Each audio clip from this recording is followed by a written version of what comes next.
እኔ ዛሬ 3 ወር አካባቢ የአክስቴ ልጅ አሜሪካን ሀገር ታሞ ነበር። በጣም ታሞ ነበር። ለአንድ አመት ያህል ነው ኮማ ውስጥ ነበር። እግዚአብሔር በሚያውቀው ነው። እና መጀመሪያ መጥቼ እድል አላገኘሁም። አጋጣሚ እዚች ጋር ነበር የተቀመጥኩት። ነብይ ቢቦ አንዷ እህት ስታለቅስ አጠገቤ መጣ እና የአክስቴን ልጅ ፎቶ እንዲያሳየሁት እንዲያየና ይሄ ልጅ አይሞትም አለ። ጌታ ይባረክ። እውነት ጌታ ይባረክ። እና ከዛሬ ከ2 ሳምንት በፊት አክስቴና የአክስቴ ባለቤት ወደ አሜሪካን በረው ነበር እና 2 ሳምንት ቆይተው ተመልሰው መጥተዋል። አጋጣሚ ዛሬ 3 ቀን ነው 4 ቀን ዝም ብዬ ስልኬን አውጥቼ ስሞክር ለካ መታለች አክስቴ። ደነገጥኩኝ። እንዴት ነው በቃ አብርሃም እንዴት ነው ተሻለ ወይ አልኳት። እና አዎ ተሽሎታል መናገር ችሏል አለችኝ። አመስግኑ ይህን ጌታን እያጨበጨባችሁ። ሃሌሉያ። አመስግኑልኝ፣ በእውነት ጌታን አመስግኑልኝ። ኮማ ውስጥ ነበር ለ1 አመት ከ4 ወር ማለት እና እግዚአብሔር ደረሰለት። በነቢይ ቢቦ በኩል ሆኖ አንደበቱ ተፈታ። አመስግኑ ይህን ጌታን እያጨበጨባችሁ። ክብር ሁሉ ለእግዚአብሔር ይሁን።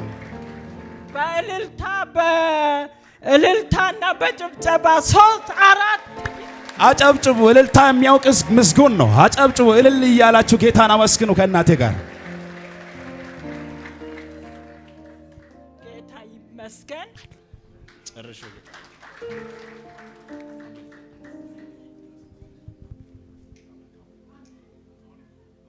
አብርሃም ያንቺ አጎት ልጅ ነው? ያክስቴ ልጅ በኩር ልጅ የቤቱ በኩር ልጅ ቤተሰብ አስተዳዳሪ ወደ 20 አመት ነው አሜሪካን ላይ የቆየው እና ድንገት ግፊት ጣለው ኮማ ውስጥ። ጌታ መልካም ነው። አሜን። አሁን ዝም በይ። ነብዩ ማን ነው? ነብዩ ልጄ ነው፣ አገልጋይ ነው፣ አዲስ አበባ ነው ያለው ነብዩ።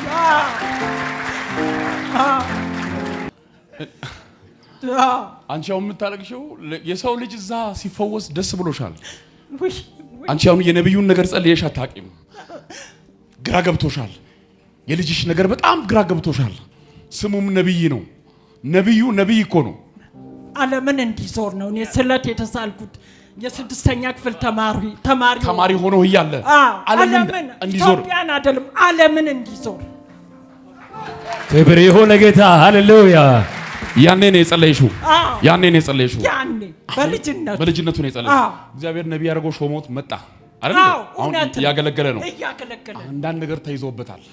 ሁሉ ጊዜ ለሱ ታለቅሻለሽ። እውነት ነው። እግዚአብሔር መቼ የልጅን ታሪክ ቀይሮ ዓለምን ነው በቃ ዓለምን እንዲዞር ኢትዮጵያ በሉ። አሁን እጃችሁን ዘርግታችሁ ዓለምን እንዲዞር። አሁን አንቺ የምታዩ አንድ ልጅ እኮ ነው ዓለምን ይዞር። አንድ ልጅሽ ብቻ ነው?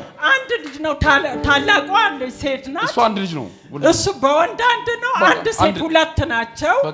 በቃ ነብዩ ዓለምን እንዲዞር ነው። ዓለምን ዘርጉ እጃችሁን። እሷ ስለ አብርሃም ትናገራለች። ጌታ እዚህ ደግሞ ነብዩ የሚባል ልጅ ይላታል። ዘርጉ እስኪ ዘርጉ እጃችሁን። ዓለምን ይዙር በሉ እስኪ። ዓለምን ይዙር። አብርሃም ይራመድ በሉ እስኪ። አብርሃም ይራመድ። በቃ መተሽ መስክሪ። አሁን በሚቀጥለው በትልቅ ምስክርነት ነይ እዚህ። እሺ ቻው።